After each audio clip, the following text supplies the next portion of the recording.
If you feel like you're being insensitive by putting out marketing campaigns during a disaster recovery period, this video is for you. In this video, we're going to go over why that's not the case. As long as you change your marketing mindset, you adopt recovery conscious messaging, you utilize the best advertising channels for this period, and you don't lead with certain things, but you do lead with other things that you may not have done in the past. Now, before we get going with this video, I want to make sure that you understand something. Even during, especially during this time period, silence equals your business being forgotten. Presence during this period and any other period, but especially this period, equals you being remembered, right? Because it may not be physical damage that kills your business. It's the fact that you've been forgotten and then nobody comes to you and nobody buys from you.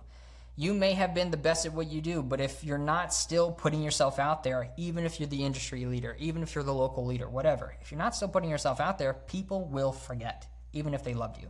So I want to make sure you understand that before we go ahead and crack on. I don't want to waste your time. Let's get into step one, changing the marketing mindset, right? So most businesses, from my experience, especially small businesses, in normal times, typically tend to put out marketing messages in order to compete, right? They're trying to compete with the other local competition, the national competition. They want to be number one, the biggest and best. We've been here for 40 years and we're better than them for whatever. That's not what you're here to do right now. In disaster times, your job is to market to rebuild trust. Not that you've lost trust with individuals, right? If anything, it's a period of time to rebuild and restock and build on the existing currency that you have of trust in the marketplace. Like I said, most people's mindsets, probably including yours, have switched into survival mode. So it's more so, what do I need in the next 24 hours, 48 hours? What do I need in the next week? What don't I need? I need to cut everything out. Tunnel vision. Right? So now, instead of them focusing on anything and everything, where they're seeing everybody's marketing and sales message, they are lasered in, they are locked in, they are focused, and they are very perceptive on whether or not you're actually tuned into the same frequency as them. Right? So during this time, we're not trying to be loud, even though that might have been the assumption, like, oh, if they're tuned in like this, I need to make sure I'm loud and they hear me. No, we don't want to be loud. We do want to be present, right? We just don't want to be loud. So what does that mean? Well, we're going to show you. That means we need to change our messaging a bit, right? One of the biggest things we need to do, is be transparent. If you weren't already transparent in your marketing before, you should now, especially since our kind of like cultural economy, right? More so cultural economy has shifted a bit. People don't want the flashy, crazy things. They kind of do, but they kind of don't, but they really enjoy and appreciate the authentic message that a company might have towards them, right? So in just being transparent with them, telling them the situation. You're not there to be some superhero. You're not there to be some perfect icon that wasn't affected by the disaster. You're there to tell them, here's what we're doing, here's what's available. That's it, right? You're not trying to create some image, some perfect image that'll shimmer in the distance and then they'll be like, oh, like moths to a flame. No, you're human too. You've also gone through this disaster. You're also probably struggling. Be honest about that. Be transparent. Here's what's going on. Here's what we're not doing. Here's what we are doing. Boom. Be very transparent. And the next thing we want to do is we want to acknowledge without pandering. People don't like being pandered to, but they do like being seen, heard, and acknowledged. Right? So just saying something in your marketing, whether it's a paid ad or social post or billboard, whatever. We know these past few weeks have been tough. They've also been tough on us too. You can show a video of all the damage that happened to your place, or we lost all this inventory. We kind of ran out of everything, but we're still doing this, and this in order to recover. You being honest about your situation allows you to relate with your end customer so much better. And your end customer is typically going to buy from the organization or the people that they relate with best, or they want to relate with best, right?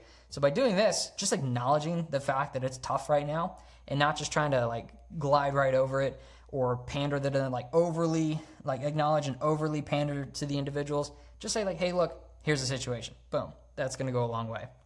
And like I said, Most people have their mindsets dialed like survival mode and they're tunnel vision, right? And so since they're tunnel vision, we don't want to offer them complexity. We don't want to give them a ton of options. We want to give people one action step, right? We want to keep it really simple.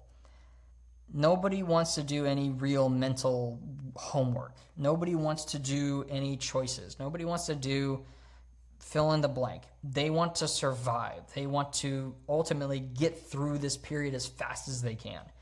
Give them one solution, right? If you have multiple products or you have multiple services, create a recovery product or create a recovery service specific to them. It could just be one of your existing services, but now you've reframed it, you've renamed it to the recovery, get back on track with your fitness thing, or recovery grade cabinets, or recover your business consulting, or the recovery lunch special, whatever, right? Just reframing things to be like, hey, here is this thing for you in your situation.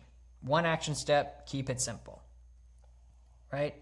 And the best places to do that are going to be places that have high visibility and low complexity, right? You don't need to worry about making super crazy complex campaigns right now. People aren't really engaged in it at this moment.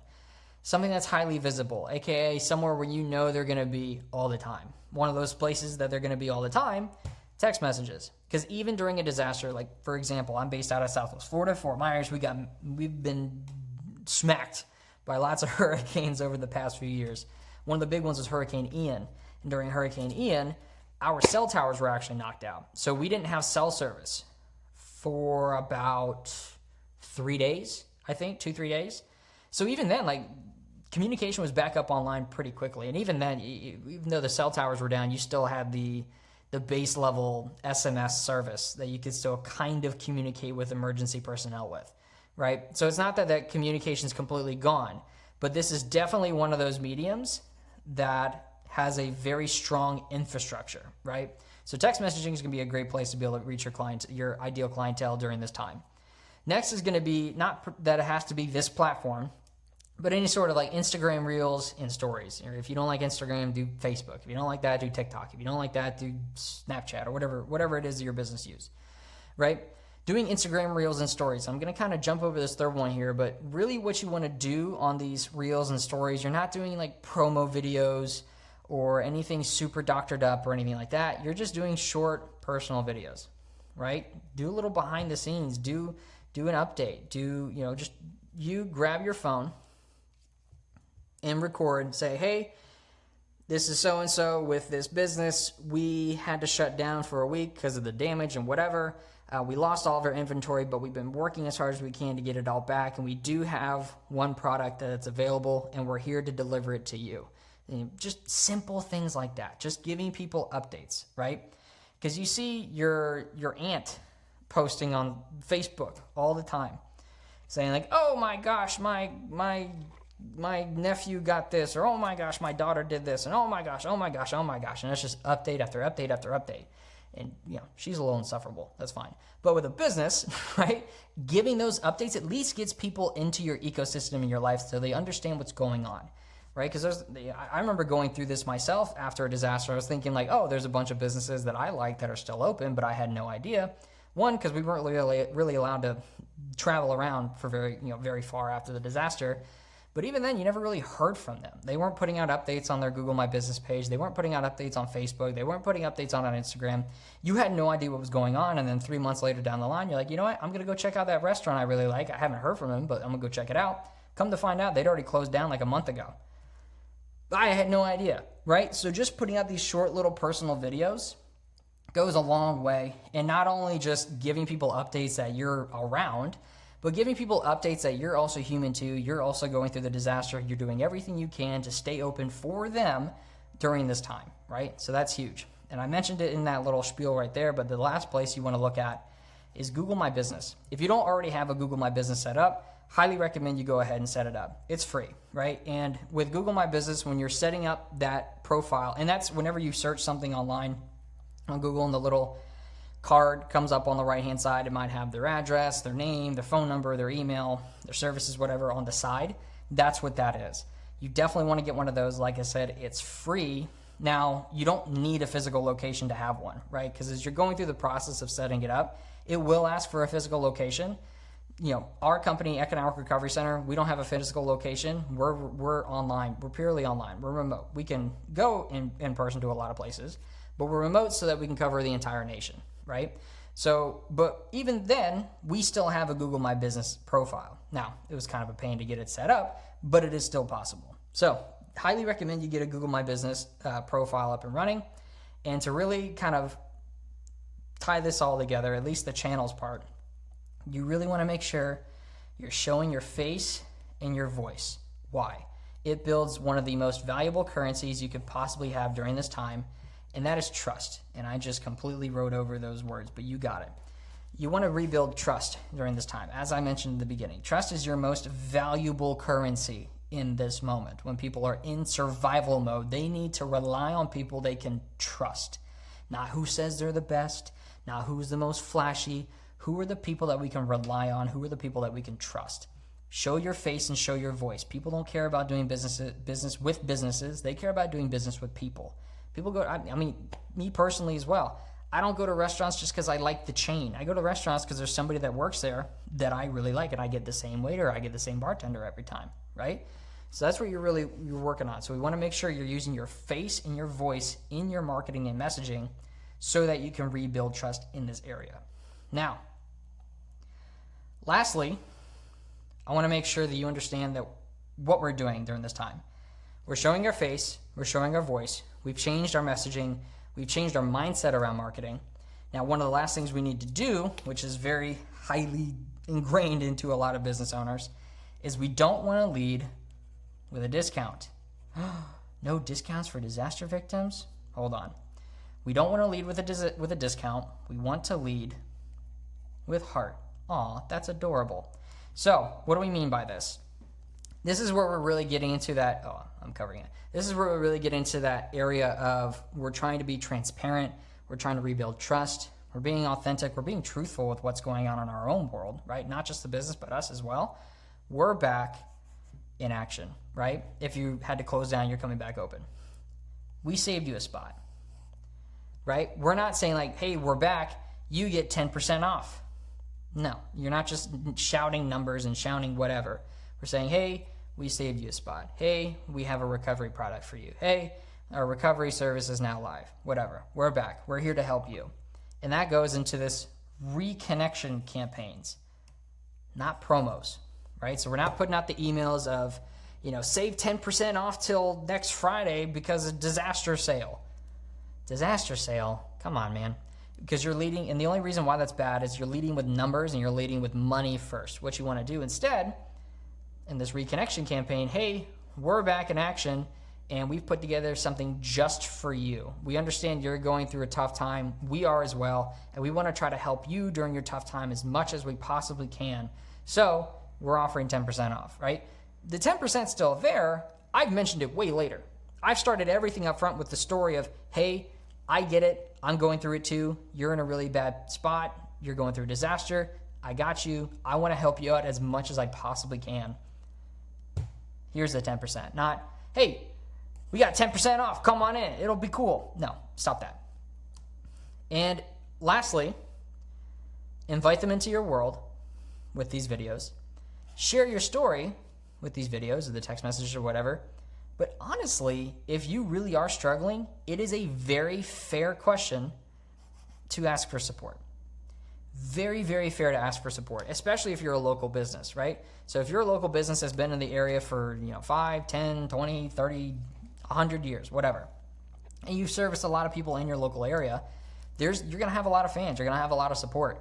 It is very fair, very okay to reach out to your community and be like, hey, we're struggling right now. We may not be open within the next 3 months, and we want to be able to still serve our community as much as we possibly can. So we are asking for support. We put together a GoFundMe to save the business, whatever.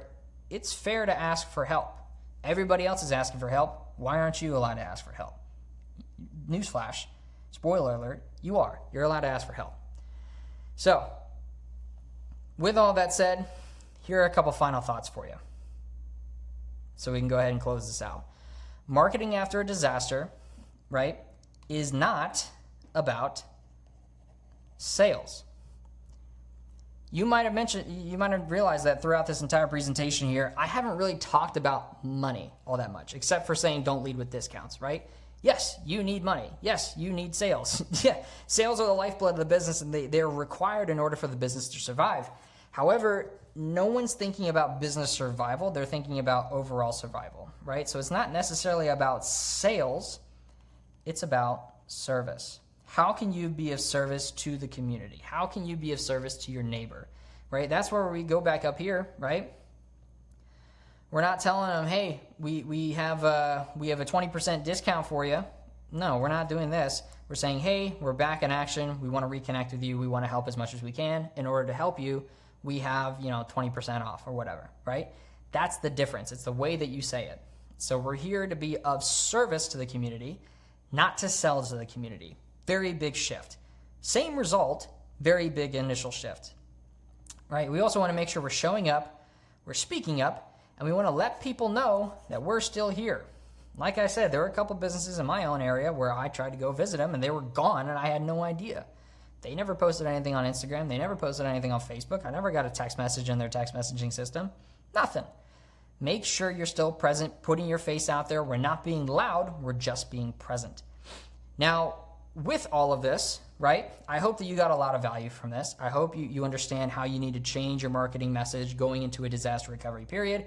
I hope you got even if there's just one sentence in here that was valuable and the rest is garbage, whatever. That one sentence could change everything. In order for this to happen, though, as you know, you need money in order to push a marketing message and push any sort of marketing campaign. So you need to figure out, how are you going to receive your marketing? How will you fund your recovery marketing efforts, right? And that's where, surprise, I have something for you. So our company, Economic Recovery Center, what we do is we help businesses after natural disasters navigate different funding programs so they can keep their doors open, right? Because we're going to look at some pretty wild statistics here.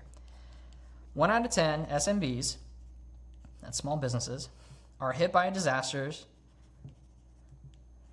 I'm going to just do dis every year. And I did not spell every right. 1 out of 10 SMBs are hit by disasters every year. That's nuts. And there's 33 million SMBs in the US. That means 3 million are hit every single year. Wild. Of these 3 million, 40% never open again. That's terrifying. Of the ones that do open, right, so there's 60% that do open, of those 60%, 25% of those close in 2 years. All right, these are all stats from the SBA and FEMA. So realistically, after a disaster, you as a business have a 50-50 shot of staying open. That's terrifying.